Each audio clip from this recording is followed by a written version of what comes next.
Hello everyone, welcome to success with Rai academy. 2 अक्टूबर 2021 के दैनिक जागरण के राष्ट्रीय संस्करण को आज की इस वीडियो में डिस्कस करेंगे। तो चलिए वीडियो को शुरू करते हैं। सबसे पहली न्यूज़ है, एयर इंडिया के लिए टाटा समूह ने लगाई सबसे ऊंची बोली। लगभग 73 वर्षों बाद एयर इंडिया एक बार फिर टाटा समूह की कंपनी बनने के करीब पहुंच गई है। सरकारी क्षेत्र की इस खस्ताहाल कंपनी की विनिवेश प्रक्रिया अंतिम चरण में है और इसके लिए जिन निजी कंपनियों ने बोली लगाई है उनमें टाटा समूह सबसे आगे है। वैसे इस बारे में अंतिम फैसला गृह मंत्री अमित शाह की अध्यक्षता में गठित मंत्री समूह करेगा। हालांकि सूत्रों का कहना है कि सरकार की तरफ से निर्धारित हर मानदंड पर टाटा समूह का प्रस्ताव खरा उतर रहा है।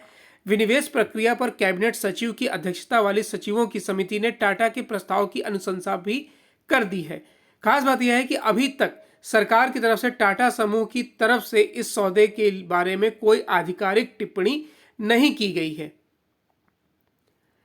नेक्स्ट न्यूज है, पूरे शहर का गला घोट रहा है, अब अंदर आना चाहते हो। यह स्टेटमेंट दिया है सुप्रीम कोर्ट ने। 3 कृषि कानूनों के विरोध में दिल्ली की सीमा पर राजमार्ग रोककर बैठे प्रदर्शनकारी संगठनों पर शुक्रवार को सुप्रीम कोर्ट ने गहरी नाराजगी जताई है।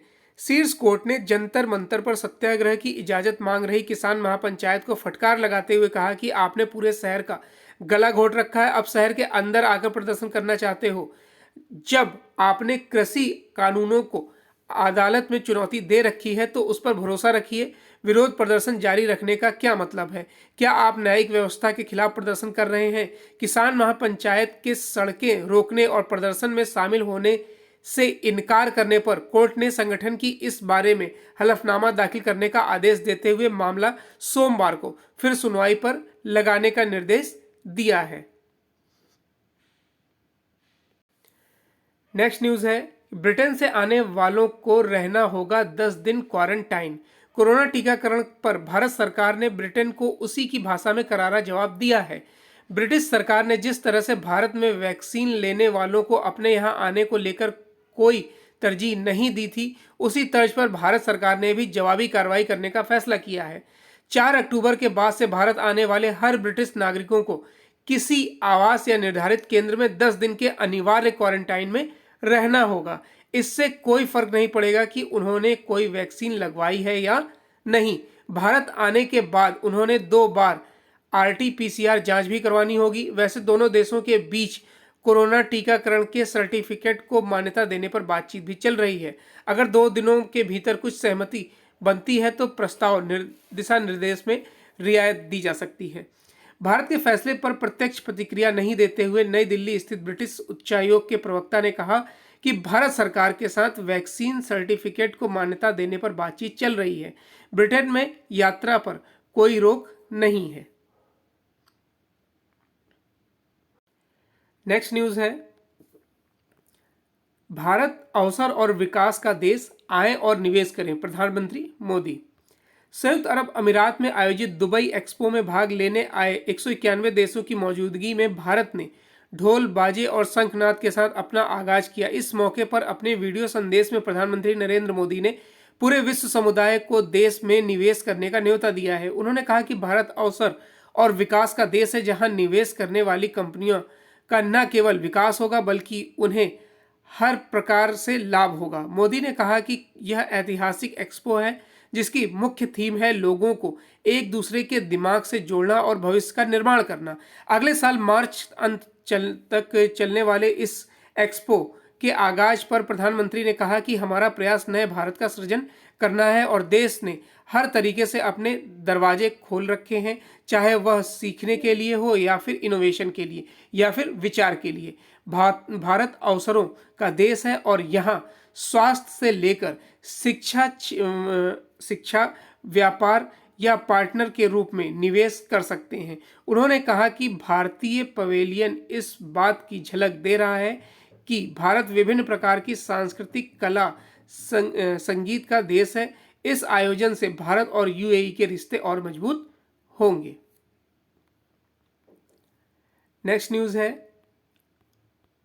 संकट में फंसे श्रीलंका ने भारत से मांगी मदद। कोरोना की वजह से पड़ोसी देश श्रीलंका की स्थिति बेहद खराब है और इस वजह से उसका रवैया भी बदलता नजर आ रहा है। कभी चीन के साथ रिश्तों को लेकर बहुत गर्मजोशी दिखाने वाले प्रधानमंत्री महिंद्रा राजपक्षे की सरकार को कि ना तो चीन की तरफ से मदद मिल रही है और ना ही पश्चिमी देशों से। ऐसे में श्रीलंका सरकार ने विगत कुछ हफ्ते में भारत को एक तरह से त्राहिमाम संदेश भेजा है। विदेश सचिव हर्ष श्रृंगला शनिवार से श्रीलंका यात्रा के दौरान भारत की तरफ से दी जाने वाली संभावित मदद का आकलन करेंगे। साथ ही वहां के हुक्मरानों को यह साफ संदेश देंगे कि भारत के हितों का भी ख्याल रखना होगा। भारत की तरफ से विदेशी मुद्रा एक्सचेंज से लेकर अनजान व दवाइयों तक की मदद देने का ऐलान अगले कुछ दिनों के भीतर हो सकता है। विदेशी पर्यटकों और विदेशी मदद पर आश्रित श्रीलंका की अर्थव्यवस्था पिछले 5 दशकों के सबसे चुनौतीपूर्ण दौर से गुजर रही है। कोरोना महामारी से भी यह देश बुरी तरह से ग्रसित है। एक तरफ यूरोपीय देश उस पर राजनीतिक दबाव बना रहे हैं तो दूसरी तरफ चीन की तरफ से भी एक सीमा के बाद ज्यादा मदद देने से इनकार किया जा रहा है।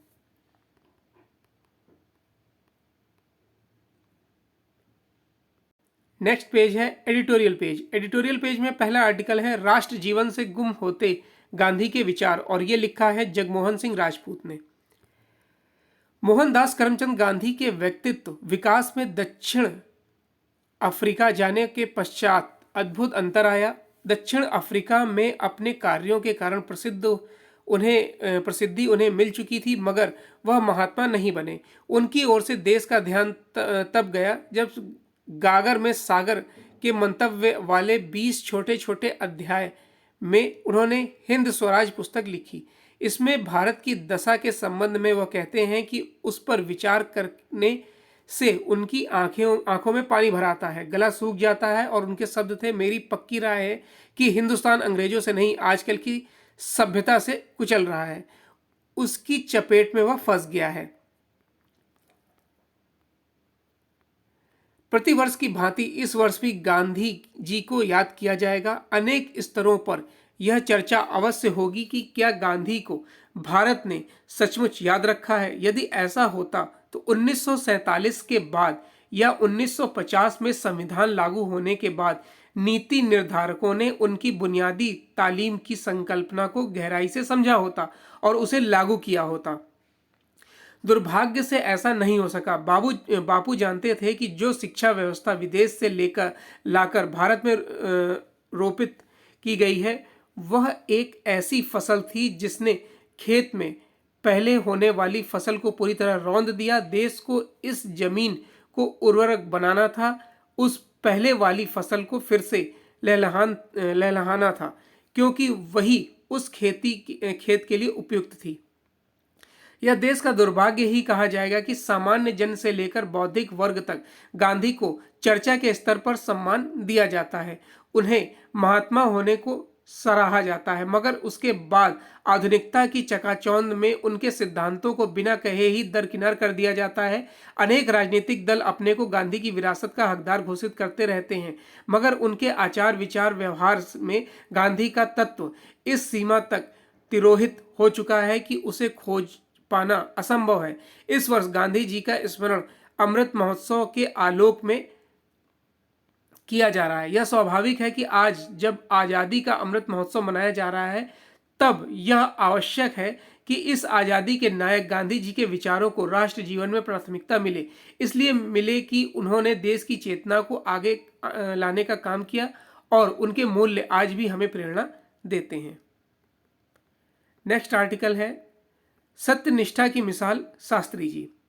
नेहरू जी के निधन के बाद जब लाल बहादुर शास्त्री प्रधानमंत्री बने तब उनका कहीं कोई विरोध नहीं था। कांग्रेस ने उन्हें सर्वसम्मति से नेता मनोनीत किया। इस तरह भारत के दूसरे प्रधानमंत्री के रूप में उनका सफर शुरू हुआ। हालांकि प्रधानमंत्री के रूप में शास्त्री जी का पर्दापण इतना आसान भी नहीं था। पत्रकार कुलदीप नैयर के मुताबिक नेहरू जी के कार्यकाल के अंतिम दिनों में शास्त्री को तिरस्कृत करना शुरू कर दिया गया था। कहा जाता है कि कई बार तो उन्हें नेहरू जी से मिलने के लिए भी इंतजार करना पड़ता था। 1964 के प्रारंभ में उन्होंने नैयर से कहा था कि अगर मैं अब भी दिल्ली में रहता हूं तो यह तय है कि पंडित जी के साथ मेरा टकराव शुरू हो जाएगा।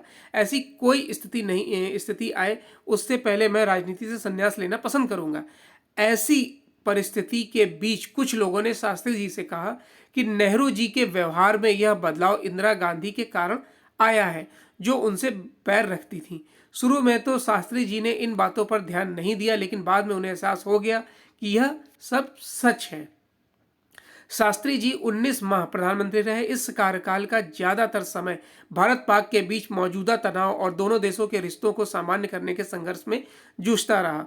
उन्होंने कहा कि आपसी सहयोग न सिर्फ दोनों देशों के लिए फायदेमंद होगा, बल्कि वह एशिया में शांति स्थापना और समृद्धि लाने में भी कारगर होगा। इसके बावजूद पाकिस्तान धोखा देता, तब शास्त्री जी ने भी घोषणा कर दी कि हमें भले गरीबी में रह लें, लेकिन अपनी स्वतंत्रता और अखंडता से समझौता नहीं कर सकते। पाकिस्तान से युद्ध के चलते देश में खाद्यान्न की कमी हो गई।